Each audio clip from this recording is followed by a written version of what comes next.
Tatlo ang sugatan matapos malpok ang isang bus sa concrete barrier sa Regalado Avenue, Quezon City na madalas pangyarihan ng mga disgrasya at aksidente.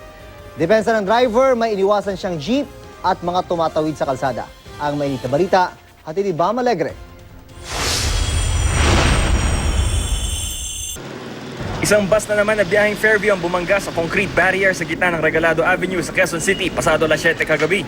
Ang insidente, ikinasugat ang dalawa nitong pasahero. Pati ang konduktor mismo ng bus nagtamo ng matinding pinsala sa kanyang balakang. Nasugod naman lahat agad sa East Avenue Medical Center.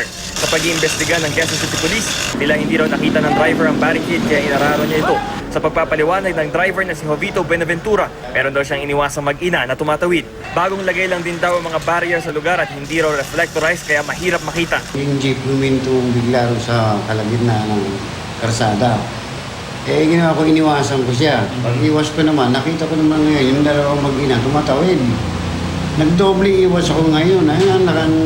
Sumalubho pa sa akin ngayon yung kirit ba kaya sumapatay ko yung dalawang bata sa kayong nanay. May nakaparadang jeep po ron dito sa gawing kanan. Siguro po nagbaba ng pasahero kaya nagsasakay. Ito po, umubertik daw po to. Hindi po napansin sir na itong concrete barrier kaya nabangga po niya. Kasi bago sagot po ng kumpanya yun sir, mga ganyang katulad nito, damage sa property, yung pong nasa East Avenue ng mga pasahero. Nakadetain si Benaventura sa QCPD Traffic Sector 2 habang inihintay masampahan ng kaukulang kaso.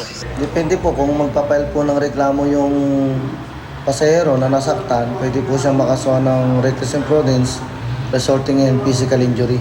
Sana po yung mga driver natin, driver ng bus, driver ng iba-ibang sasakyan, sana po pagdating gabi maging aware sila sa mga barrier na madadaanan nila at mag-ingat sila.